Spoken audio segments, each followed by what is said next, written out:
Bueno, el texto de Marcos 11, versículo 12 al 14 dice lo siguiente: y al día siguiente, cuando salieron de Betania, Jesús tuvo hambre. Y viendo de lejos una higuera con hojas, fue a ver si quizá pudiera hallar algo en ella. Cuando llegó a ella no encontró más que hojas, porque no era tiempo de higos. Y Jesús, hablando a la higuera, le dijo: nunca jamás coma nadie fruto de ti. Y sus discípulos estaban escuchando. Habíamos visto este texto. Es un momento, se presume que esto está ocurriendo el día lunes de esta semana que llamamos Semana Santa, en el día de mañana, hace unos 2000 años atrás. Jesús se acerca a una higuera, la encuentra llena de hojas, algunos textos dicen frondosa, y esa higuera frondosa no tiene higos. Él se acerca con hambre, con la esperanza de encontrar algunos frutos en ella, y no encontrando frutos, Jesús la maldice y la higuera se seca. Algunos han tomado ese texto y han criticado y condenado a Jesús precisamente por haber esperado que una higuera le diera higos en un tiempo cuando Marcos dice que ni siquiera era el tiempo de los higos, y que él pudiera haber hecho eso en un arranque de ira. Y sin embargo, como no conocen el resto de lo que la palabra revela, no pudieron entender el significado de lo que Jesús estaba haciendo. La higuera en el Antiguo Testamento es usada por varios de los profetas como símbolo de la nación de Israel. Y Jesús ahora está actuando, en vez de contarle una metáfora o una parábola, Jesús está actuando esa figura del habla, esa figura de comparación que llamamos metáfora, y en esencia se acerca a ella de la misma forma que Él se ha acercado al judaísmo del primer siglo y se está acercando al templo, el cual Él está a punto de limpiar, y ha revisado, inspeccionado las vidas de los líderes de ese judaísmo de entonces, y lo ha encontrado sin frutos. Y Jesús, con esto que está haciendo, está representando de qué manera Él está pasando juicio sobre el templo, juicio sobre el judaísmo, y lo está haciendo porque precisamente no ha encontrado ningún fruto, lo ha encontrado desprovisto de toda vida espiritual. Y aunque el templo lucía frondoso, si pudiéramos decir, desde afuera, con su majestad y todo el tamaño que tenía y toda la belleza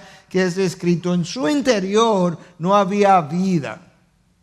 Y por tanto Jesús entonces procede a hacer esto para que les sirva de enseñanza, una vez ellos lo entendieran en días posteriores, de qué era exactamente lo que él estaba haciendo en aquel momento.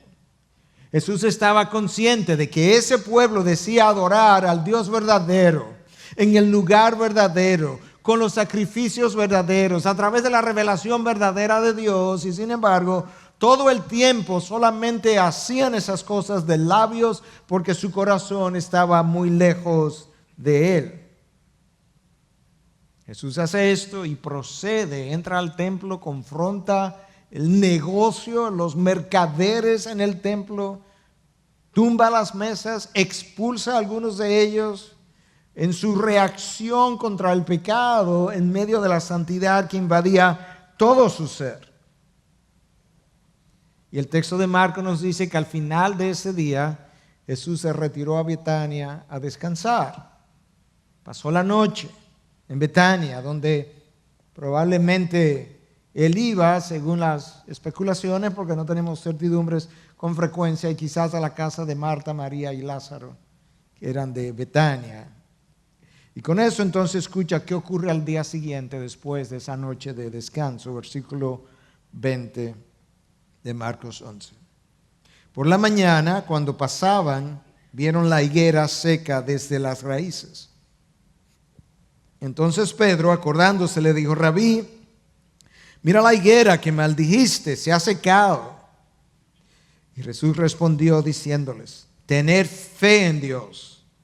En verdad os digo que cualquiera que diga a este monte, quítate y arrójate al mar y no duda en su corazón, sino crea que lo que dice va a suceder, le será concedido.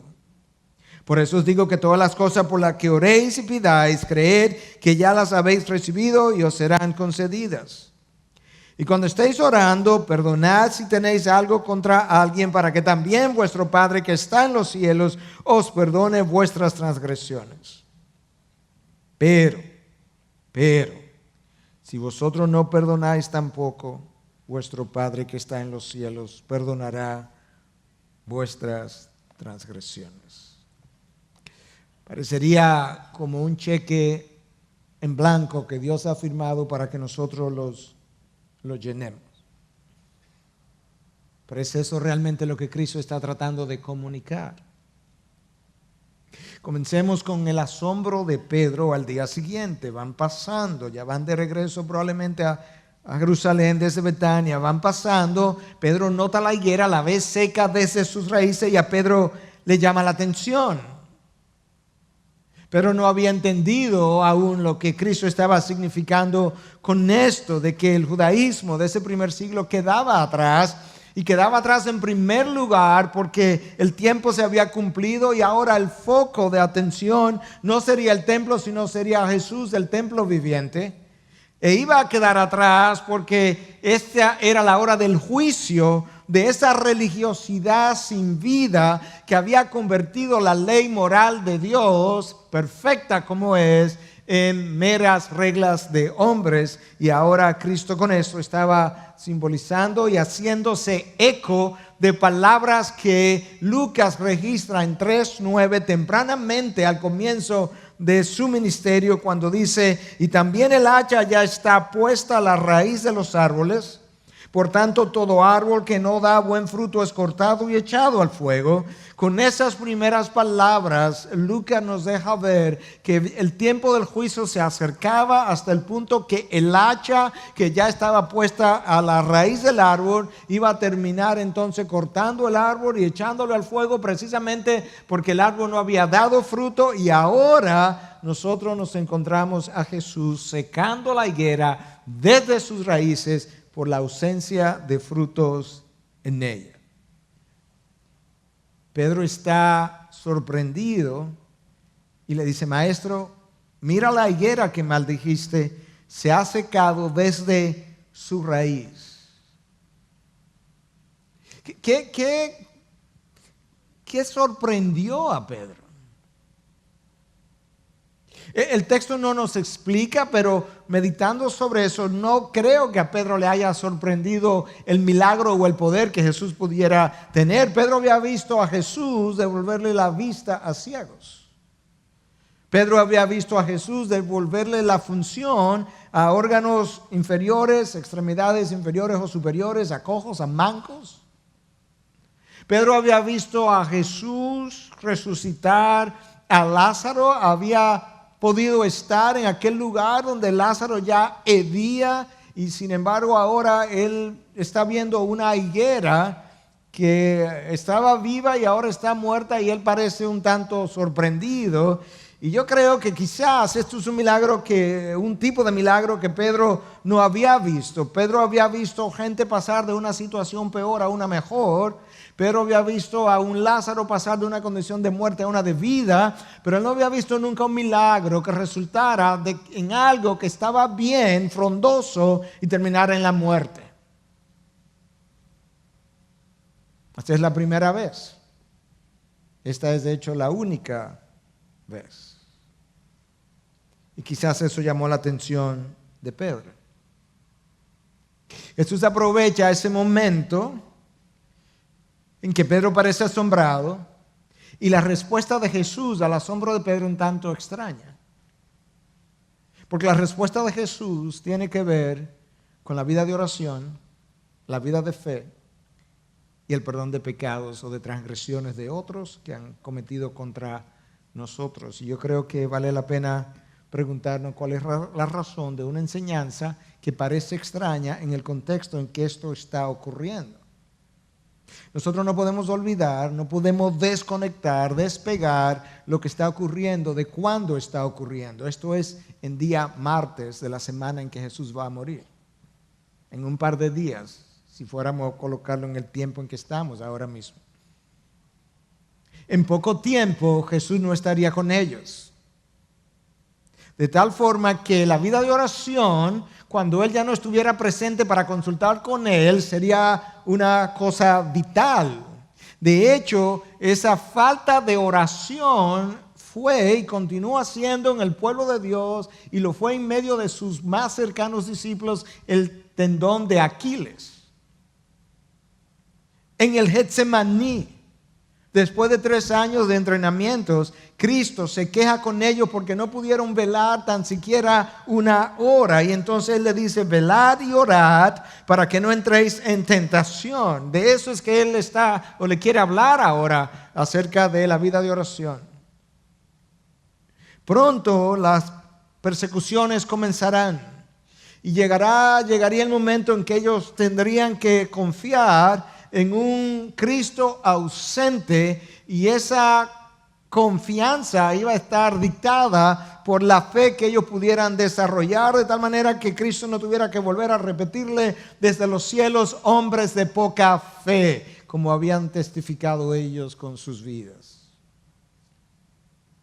Y cuando esas persecuciones llegaran y los rechazos comenzaran y las familias no quisieran recibirlos y los vituperios ocurrieran, ellos tendrían necesidad inmensa de poder perdonar a aquellos que estaban obrando contra ellos.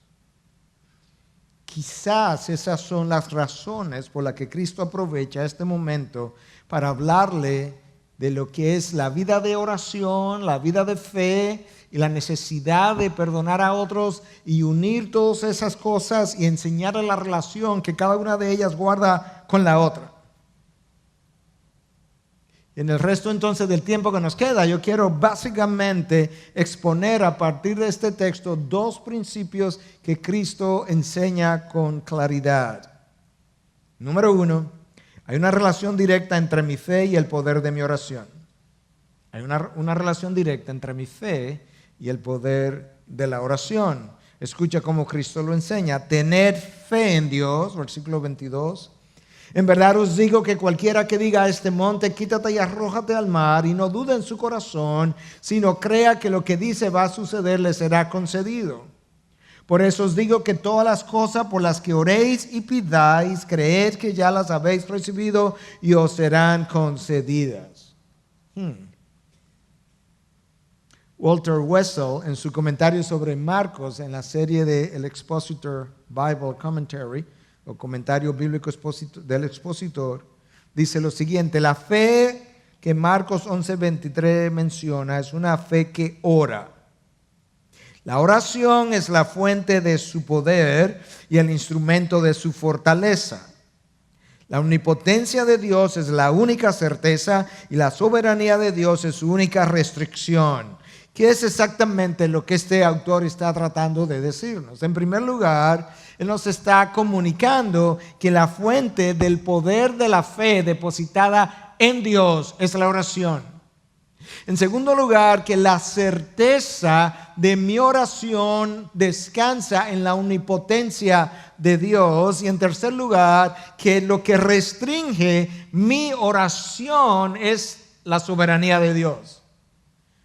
De tal forma que dentro de lo que es su soberanía hay una acción de oración que yo debo ejecutar o hacer o llevar a cabo, pero que está teniendo un marco de referencia, y ese marco de referencia lo constituye precisamente el propio carácter de nuestro Dios. Es interesante que cuando Cristo quiere enseñarles acerca de la oración, en esta ocasión Él comienza con esta frase: tened fe en Dios. Sin eso, todo lo demás es una imposibilidad. Porque sin fe es imposible agradar a Dios. Una de las maneras como nosotros podemos agradar a Dios es a través de nuestra vida de fe. La palabra de Dios de forma repetitiva nos enseña que aún después de nacer de nuevo nosotros podemos agradar y desagradar a Dios. Cuando Pablo le escribe a los tesalonicenses en el capítulo 4, él le habla y les dice que ellos deben vivir de una forma que agrade a Dios. El autor de Hebreos en 13:16 nos habla que Dios se agrada cuando hacemos el bien. Y el mismo autor de Hebreos en 11:5 nos habla de que Enoc caminó con Dios y Enoc agradó a Dios. De manera que nosotros tenemos, por un lado, enseñanzas repetitivas de formas y cosas que pueden agradar a Dios en nuestras propias vidas. Y del otro lado de la moneda, la otra cara, nos enseña que nosotros también podemos desagradar a Dios. Mi pecado puede desagradar a Dios tanto que entristece al Espíritu Santo. Efesios 4:30. Cuando David hizo un censo de la nación, Primera de Crónicas 21:7, nos dice que eso desagradó a Dios. Cuando David se llevó a Betsabé para su casa, después de haberle quitado la vida a Urías, Segunda de Samuel 11:27 nos dice que eso que David hizo desagradó a Dios. Pero ahora el autor de este evangelio, Marcos, nos está ayudando a ver algo que el autor de Hebreos nos dice complace a Dios. Sin fe es imposible agradar a Dios. Y Cristo, entonces, hablando e inspirando a través de su espíritu a Marcos, nos comienza a hablar de la oración con esta frase: tener fe en Dios, sin la cual es imposible agradar a Dios. Yo creo que la frase clave de todo el pasaje, sin la cual nosotros no podríamos entender el pasaje, es esa: tener fe en Dios. Y de esa frase, yo creo que dentro de ella hay otra frase clave y es en Dios. El autor no nos dice tener fe en vosotros, no nos dice tener fe en vuestra experiencia. Tened fe en lo que han aprendido del Señor, aunque esa era su revelación y debíamos tener fe en su palabra, pero el conocimiento per se no nos garantiza el resultado de la fe. El autor no nos dice tener fe en los hombres, no nos dice tener fe en el destino, tener fe en que todo eventualmente va a cooperar para bien. No, la fe depende del sujeto en quien yo la deposite, y en este caso el sujeto es Dios. Tener fe en Dios. Ahí está la frase clave, dentro de la cual hay otra frase clave que es en Dios. Eso es importante que nosotros lo podamos entender, porque en nuestros días hay muchos enseñando que la fe es una fuerza, y es una fuerza que tú activas cuando tú hablas, cuando tú proclamas y cuando tú pisas. Hay muchos enseñando que tú puedes activar ángeles, y tú los escuchas diciendo: yo activo ángeles, como si hubiesen estado desactivados o en retiro. Eso puede ser superstición, puede ser nueva era, pero el cristianismo no es. Que Dios tenga misericordia de ellos como ha tenido misericordia de nosotros. La fe no tiene poder. El poder está en el sujeto en quien la fe ha sido depositada. Y en este caso es Dios. Yo necesito ahora entender lo que la fe es, porque Cristo va a enseñar acerca de la oración, pero parte con la vida de fe, tener fe en Dios. Y para ello yo creo que debemos comenzar con la misma palabra. La palabra interpreta la palabra. Si quiero una definición de la fe, lo mejor que puedo hacer es tratar de encontrar lo que la palabra dice acerca de la fe. Y el autor de Hebreos en 11:1 nos ayuda grandemente cuando dice que la fe es la certeza de lo que se espera y la convicción de lo que no se ve. Usted conoce el pasaje igual que yo. De manera que la fe no es una creencia, no es un sentimiento, es una certeza, es una convicción, es una confianza depositada en alguien. Y para ayudarnos a entender un poco más lo que eso es, entonces sería bueno explorar un poco el significado de la palabra confianza, porque eso es una confianza depositada en alguien que viene acompañada de una cierta certidumbre. Uno de los diccionarios consultados define la confianza como una creencia de que alguien es confiable, bueno, honesto y efectivo. Si tú unes esas dos ideas, entonces pudiéramos decir que cuando Jesús dijo tener fe en Dios, Él estaba diciéndonos en esencia tener la convicción y la certeza de que Dios es bueno, es confiable, es veraz, es justo, y en su omnipotencia y omnisciencia y en su bondad siempre obrará aquello que no solamente trae gloria a su nombre, pero trae bien a vosotros. Pero para tener confianza en alguien, piensa por un momento lo que tú has requerido para tener confianza en alguien. Tú tienes que conocerlo. Tú tienes que caminar con esa persona y caminar por un tiempo para llegar a conocerlo. Y tú tienes que conocer el récord histórico, por así decirlo, de esa persona. Imagínate a alguien que te recomienda a un administrador y dice: pastor, le estoy recomendando a fulano de tal como administrador de la iglesia, tiene un PhD en economía, un excelente técnico, pero yo solamente quiero que usted esté apercibido de que él tiene 3 trabajos donde lo han cancelado por malversión de fondos. ¿Cuánta fe tendríamos nosotros en alguien tan bien preparado, pero con tan pobre récord histórico? Pero cuando tú revisas el récord de Dios, tú encuentras que, entre otras cosas, solamente unas pinceladas, Dios ha sido benevolente aún con los ninivitas, una cultura, una civilización conocida por ser altamente sanguinaria, y con ellos Dios fue benevolente. Cuando tú revisas su récord, tú encontrarás que Dios fue fiel a su pueblo por 40 años en el desierto, a pesar de sus quejas, a pesar de sus rebeliones.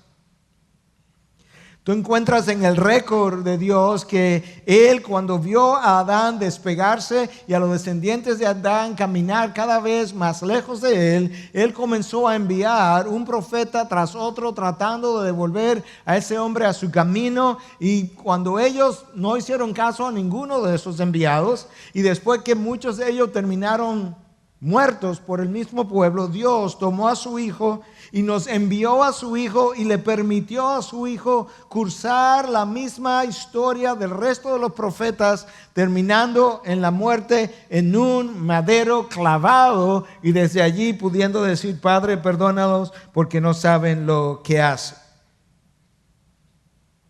A la hora de orar, lo que yo conozco acerca de Dios, lo que yo conozco acerca de su carácter, va a afectar la manera como yo oro. Va a afectar la confianza con la que yo me acerco. Y va a afectar la manera como yo espero. Lo que yo conozco acerca de Dios afecta la manera como oro, la confianza con la que me acerco y la manera como yo espero en lo que mi oración es respondida. Nuestra falta de fe tiene mucho que ver con nuestra falta de conocimiento. Mi pueblo perece por falta de conocimiento, y nuestros temores e inseguridades revelan nuestra falta de fe. Con frecuencia, cuando Jesús encontró a los discípulos atemorizados, la próxima reacción verbal de Jesús hacia ellos fue: hombres de poca fe. Jesús conecta directamente el temor de los discípulos con la falta de fe en ellos. Y ahora, a pocos días de ser crucificado, Jesús comienza esta enseñanza diciendo: tened fe en Dios. Nuestros labios frecuentemente confiesan lo que nuestra mente conoce, pero nuestros temores e inseguridades revelan nuestra falta de fe o nuestra incredulidad. Y la paz que nosotros experimentamos, el grado de paz, la calidad de la paz que experimentamos en la vida, son reflejo también de cuánto yo he podido confiar en nuestro Dios. Nosotros tenemos más o menos una paz buena cuando las cosas van más o menos bien. Nosotros tenemos una buena paz cuando las cosas van bien. Más o menos paz cuando van más o menos, y nosotros perdemos la paz cuando las cosas no van conforme a mi diseño o conforme a mi dirección. Esa es nuestra tendencia humana. Pero Dios nos deja ver de forma clara que hay una relación directa entre mi paz interior y mi confianza en Dios. Escucha al profeta Isaías 26:3 expresar esto. Al de firme propósito, escucha ahora, guardarás en perfecta paz. No simplemente en paz, pero en perfecta paz. ¿Pero por qué, Isaías? Porque en ti confía. Al que tiene un propósito firme, tú guardas en una paz que es perfecta, y la razón de la paz, de la perfección de la paz, es que en ti ha confiado. Jonathan ya nos habló de esto a través del tiempo de adoración. Bendito es aquel que en ti confía. Aquí está otra vez expresado a través del profeta. La paz del creyente y la confianza en Dios están íntimamente relacionadas. Esta es la última semana de Jesús. Quedan un par de días para llegar a la cruz. Los discípulos necesitan desarrollar confianza en el carácter de Dios. Ellos tenían confianza en la persona física de Jesús, que podía calmar los vientos con solamente abrir su boca, pero esa persona no iba a estar ahí físicamente. Ellos iban a necesitar una confianza depositada en el carácter de Dios. Y para comenzar a desarrollar o continuar desarrollando esa confianza que los pudiera sostener en medio de la persecución y en ausencia de Cristo, Él ahora pasa y les cuenta una hipérbole. Una hipérbole es una figura del habla. Hemos hablado de esto en otras ocasiones, que exagera algo con la intención expresa de enfatizar ese algo. No es una mentira. El que escucha la hipérbole sabe que no le están mintiendo. Cuando alguien usa una expresión que pudiera ser algo como, ¿y qué tan alto era ese árbol? Y tú dices, bueno, ese árbol llegaba hasta las nubes. Tú no piensas que te están hablando mentira. Tú entiendes perfectamente que eso era un árbol sumamente alto y esta era una expresión hiperbólica para comunicarte eso. Bueno, ahora Jesús usa una hipérbole para comunicar algo que ellos necesitan entender. Escucha, versículo 23. En verdad os digo, esa frase, en verdad, es clave. En ocasiones Cristo dice, en verdad os digo, a prestar atención, pero con el simple hecho de decir, en verdad os digo, ya hay un llamado a la atención especial para esto que va a seguir. Que cualquiera que diga a este monte, quítate y arrójate al mar, escucha otra frase clave, y no dude en su corazón, sino crea que lo que dice va a suceder, le será concedido. ¿Qué es lo que Cristo está tratando de transmitir? La montaña es un símbolo de dificultad, es algo grande, es algo que yo no puedo mover, es algo que yo no puedo hacer. Y Cristo está usando ese símbolo para decirme que cuando yo deposito mi fe en Dios, ese Dios es capaz de hacer aquello que para mí es imposible, aquello que yo no puedo mover, aquello que yo no puedo conseguir, mi Dios lo puede llevar a cabo, Él lo puede realizar. Tener confianza, tener fe en Dios. Hay requisito para mover esa montaña. Número 1, confianza en Dios. Número 2, y que no dude en su corazón. La duda es una manifestación de nuestra falta de confianza. ¿Escucha dónde? En el carácter de Dios. Jesús contrasta la fe con la duda. La duda cuestiona y a veces niega el carácter de Dios. La fe afirma el carácter de Dios.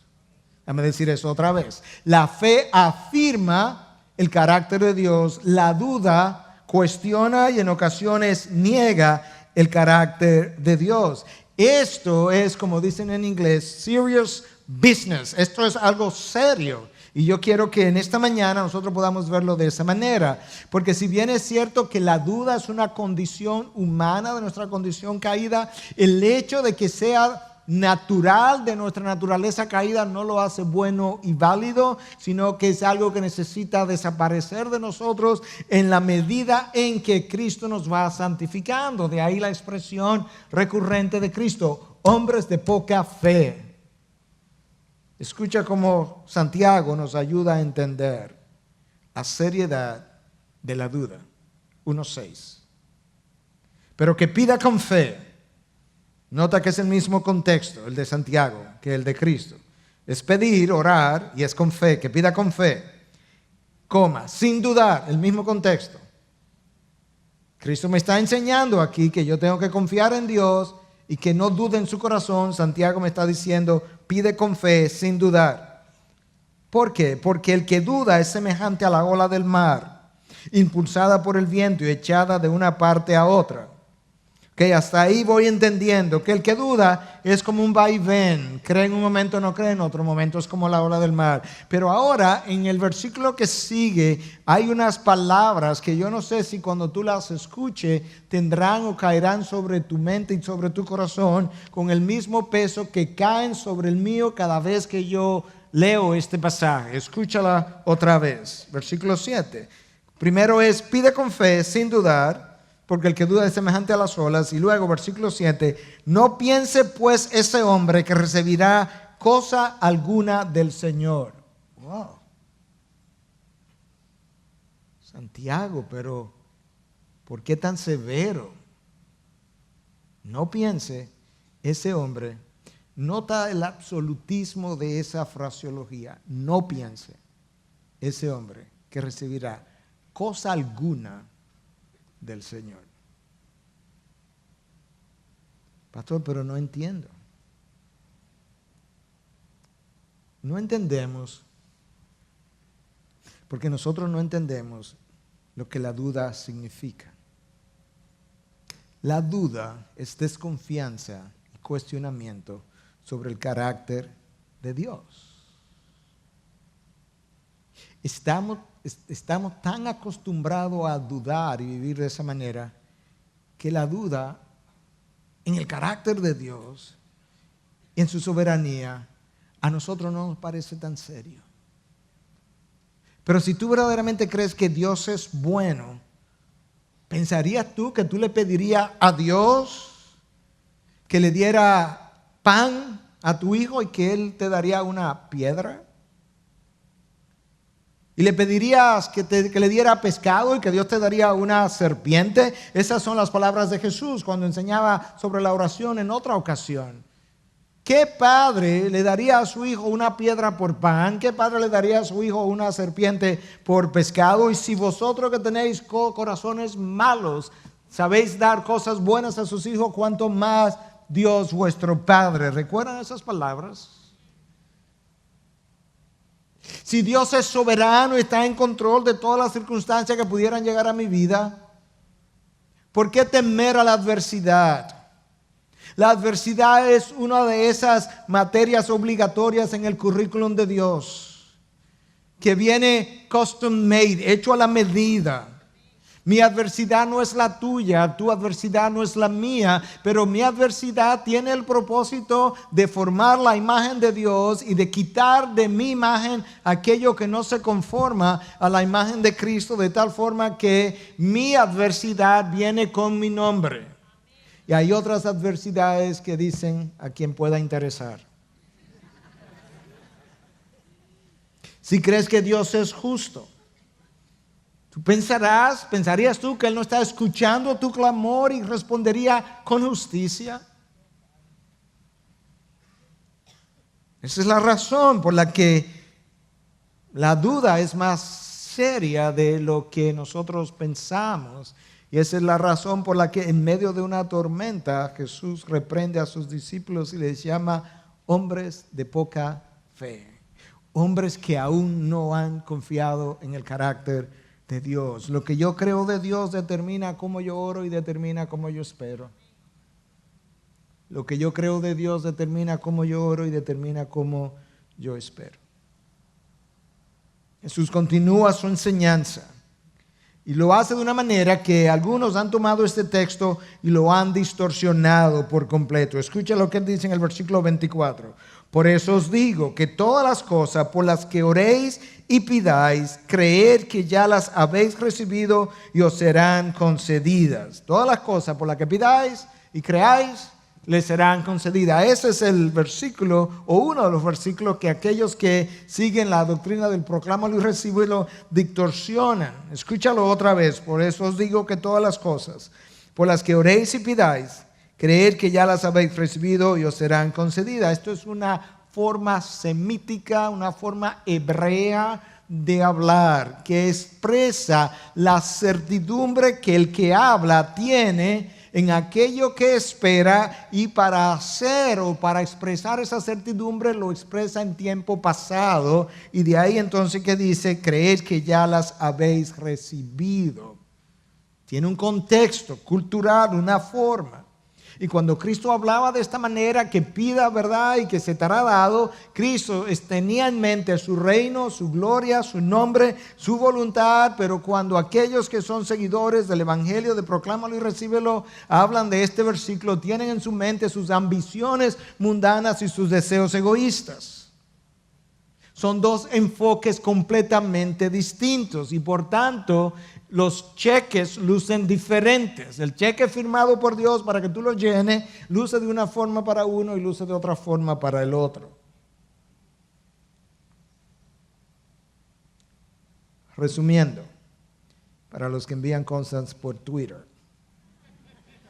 Número 1, la fe es la confianza depositada en el carácter de Dios.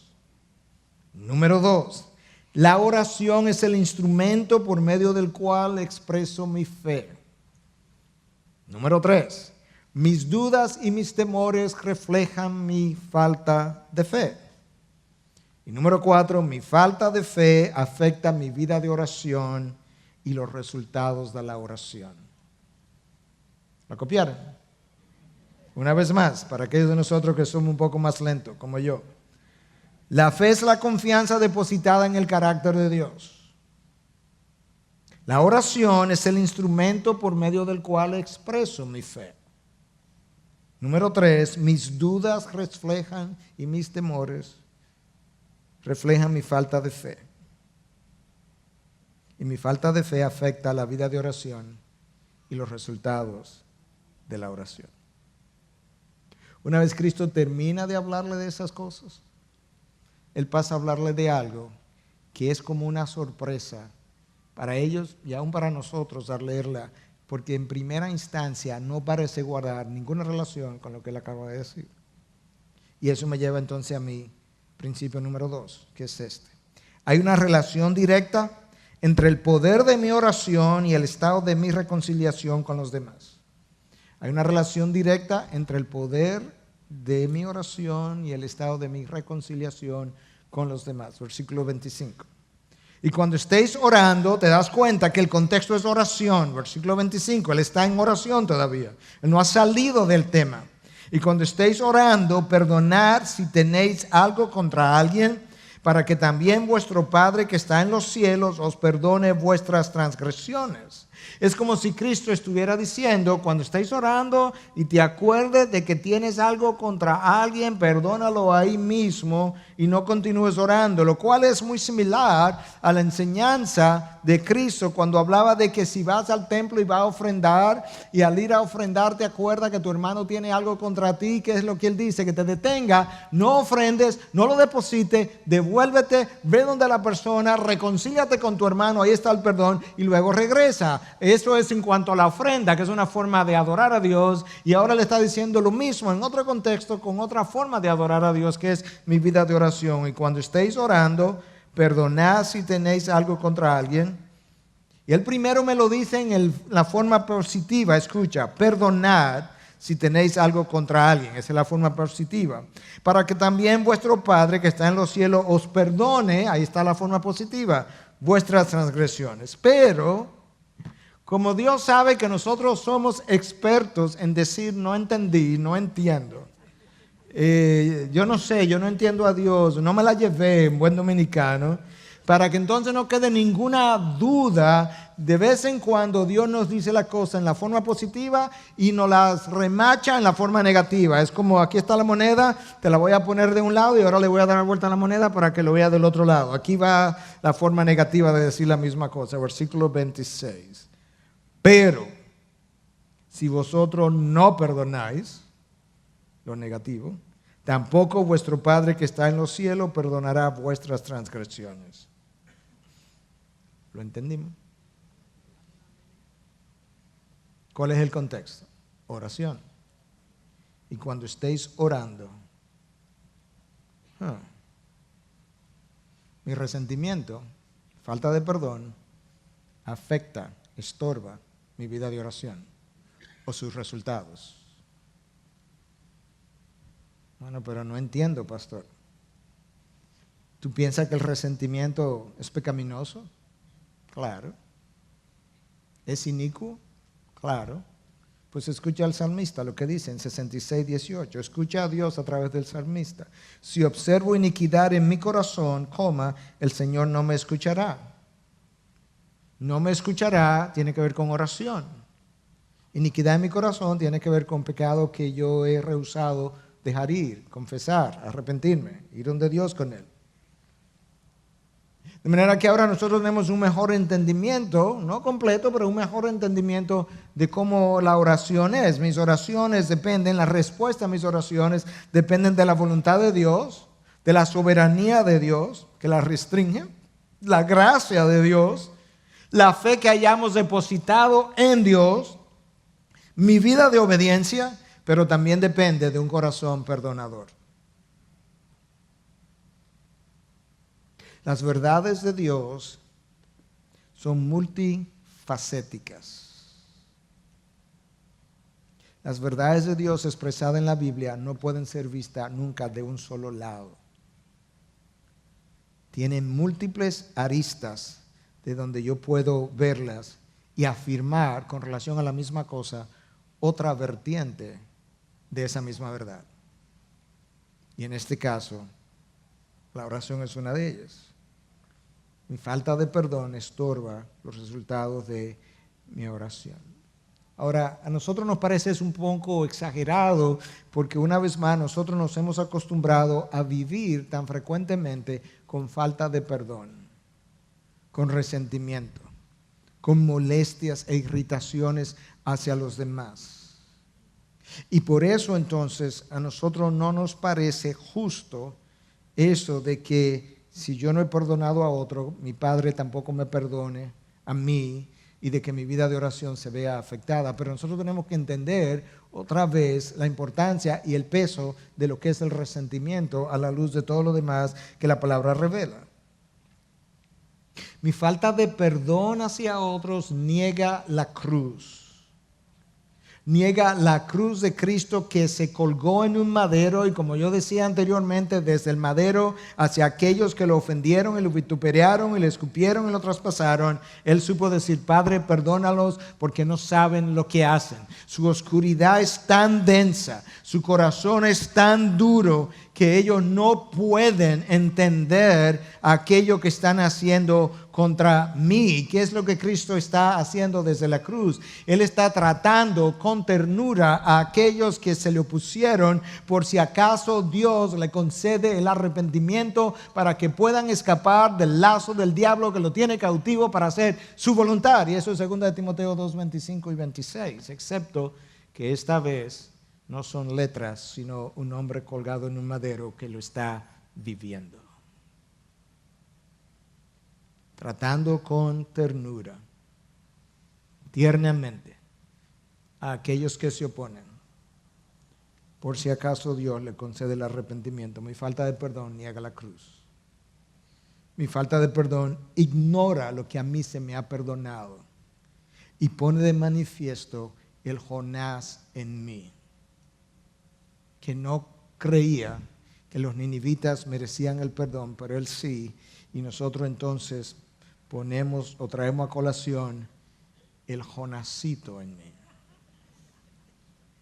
o el gran Jonás. Mi falta de perdón desconoce pasa por alto la obra de Cristo en ese otro, sobre todo cuando tiene que ver con mi hermano, y pasa por alto no solamente la obra de Cristo en él, sino la obra de Cristo a través de él, y preferimos desconocerla.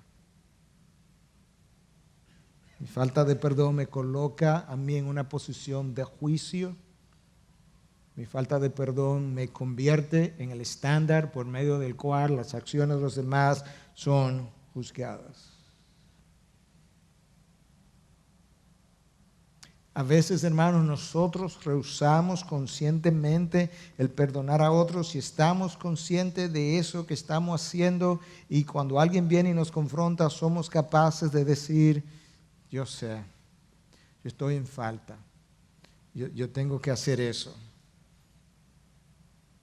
Pero mi experiencia, no es mucha, pero es la mía, me ha ido demostrando que la mayoría de las veces no es ahí donde nosotros estamos. La mayoría de las veces nosotros tenemos algo contra el otro, resentimiento contra el otro, y lo ignoramos. Y lo que yo quiero hacer, en la medida en que yo traigo este mensaje hacia su cierre y hacia su conclusión, yo quiero ayudarte con varias preguntas que tú necesitarías contestar en tu interior para que puedas reconocer si realmente estás ahí o no. Pero la mayoría de nuestro malestar real contra alguien es inconsciente más que consciente. El malestar es consciente, pero la implicación del malestar, que es falta de perdón, es inconsciente. Comienzo con la primera pregunta. ¿Qué sentimiento tú experimentas al ver a esa otra persona? ¿Agrado? ¿Rechazo? ¿Molestia? ¿Irritación? ¿Ira? ¿Celos? ¿Envidia? ¿Desea ignorarlo? ¿O te gozas con verlo? Cuando esa otra persona pasa por una dificultad, ¿me duelo con él? ¿O pienso, qué bueno, él necesitaba eso? Él necesitaba esa experiencia. La palabra de Dios nos llama a llorar con los que lloran, a llorar con los que están en pecado, a llorar por Jerusalén y a celebrar cuando algo es digno de celebrar con el que celebra. Cuando esa persona es promovida en el trabajo, celebro su promoción, le cuento a otros que han promovido a mi amigo, a mi compañero. Cuando esa persona es reconocida por su labor, doy gracias a Dios por su trabajo que Dios ha capacitado para hacer. O me digo a mí mismo, eso es porque no lo conocen como yo. Si lo conocieran por dentro. Él tiene su musiquita por dentro. Como si mi banda estuviera sin tocar. ¿Deseo ver a esa otra persona? O más bien deseo no verlo. Cuando voy a un lugar y pienso que José puede estar ahí, pienso, qué bueno si veo a José. O voy pensando, sería mejor que José no estuviera. ¿Oro por esa persona? ¿Lo bendigo en oración? ¿O mis oraciones son más bien imprecatorias? Donde le pido a Dios que lo quebrante y lo triture porque Él necesita ser aplastado para su bien y su vida de santidad. Tú sabes, Dios, que eso no es para mal, sino para bien. Yo pienso igual que tú, que todo va a cooperar para bien. Pero Él necesita este aplastamiento de parte tuya. O le digo a Dios, Padre, concédele el arrepentimiento. Y te lo pido con ternura en el corazón, por si acaso tú le concedes ese arrepentimiento y él o ella pueda escapar del lazo del diablo que lo tiene cautivo para hacer su voluntad. ¿Te das cuenta de la diferencia entre un corazón enfermo hacia alguien y un corazón sano hacia alguien. Pero la falta de perdón hace que pecados míos no sean perdonados. Y obviamente no estamos hablando de pecados que me llevan a la perdición. Cristo pagó por mis pecados, pero hay consecuencias temporales de mis malas acciones que no son levantadas a menos que ese perdón temporal que yo necesito sea concedido después de un arrepentimiento real delante de Dios.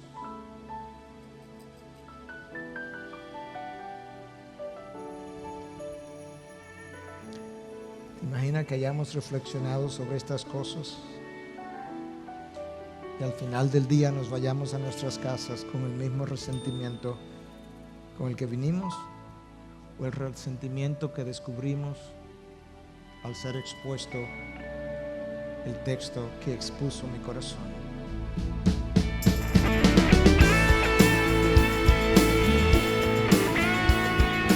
Esta es una producción que llega hasta ustedes gracias a los aportes de individuos y empresas comprometidos con la defensa de la fe. Para más información, preguntas y comentarios, visite nuestra página de internet www.integridadysabiduría.org. En esta página encontrará información sobre la producción de este y otros recursos que ponemos a su disposición, como también las formas en las que usted puede contribuir con la producción de programas como estos. Les invitamos nuevamente a visitar nuestra página de internet www.integridadysabiduría.org. Será hasta la próxima, cuando nos reencontremos en su palabra.